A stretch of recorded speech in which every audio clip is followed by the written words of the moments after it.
എല്ലാവരും ലൈക്കും ഷെയറും സബ്സ്ക്രൈബും ചെയ്യുക. വീഡിയോയിലോട്ട് പോവാം. നമുക്കിന്ന് പയറിട്ട് കൂമ്പ് തോരൻ വെച്ചാലോ? കിട്ടിയിലും ടേസ്റ്റാണ് കേട്ടോ. എല്ലാവരും ഒന്ന് ട്രൈ ചെയ്ത് നോക്കണേ. അതിനായിട്ട് കൂമ്പൊന്ന് നല്ലപോലെ ഒന്ന് കഴുകി വൃത്തിയാക്കി വെക്കുക, അരിഞ്ഞ്. അതിനുശേഷം കുറച്ച് പയർ വേവിച്ച് മാറ്റി വെക്കുക.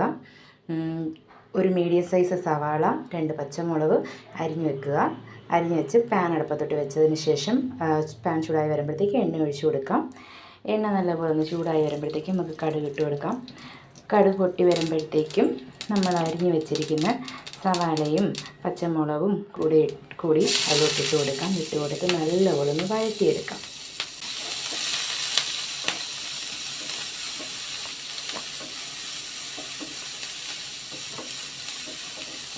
ഇതിലോട്ട് കുറച്ച് കറിവേപ്പിലയും കൂടി നമുക്ക് ഇട്ട് കൊടുക്കാം. ഇട്ട് കൊടുത്ത് നല്ലപോലെ ഒന്നും കൂടി നല്ലപോലെ വഴറ്റിയെടുക്കണം. വഴറ്റിയെടുത്തതിന് ശേഷം നമ്മൾ കഴുകി വെച്ചിരിക്കുന്ന കൂമ്പ് അതിലോട്ട് ഇട്ട് കൊടുക്കാം. ഇട്ട് കൊടുത്ത് നല്ലപോലെ ചിക്കിയെടുക്കുക. നല്ലപോലെ ഇളക്കി നല്ല ചിക്കിയെടുത്ത് ഒന്ന് ആവിയിൽ ഒന്ന് വേവിച്ചെടുക്കണം. നമുക്കിനി ഒരു 5 മിനിറ്റ് ഒന്ന് വേവിക്കാനായിട്ട് വെച്ചേക്കാം. അപ്പോഴത്തേക്ക് നമുക്ക് തോരനുള്ള അരപ്പ് ശരിയാക്കാം. കുറച്ച് തേങ്ങ എടുക്കുക.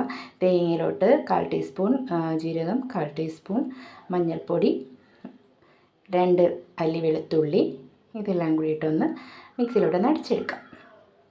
അടിച്ചെടുത്തതിന് ശേഷം നമുക്ക് വേവിക്കാൻ വെച്ചിരിക്കുന്ന കൂമ്പിലോട്ട് പയർ തട്ടിയിട്ട് കൊടുക്കാം. വേവിച്ച് വെച്ച പയർ തട്ടിയിട്ട് നല്ലോണം ഒന്ന് ചിക്കിയെടുക്കുക.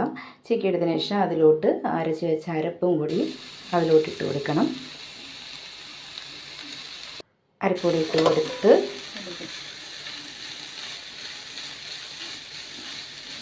നല്ലപോലെ ഒന്ന് ചിക്കിയെടുക്കുക.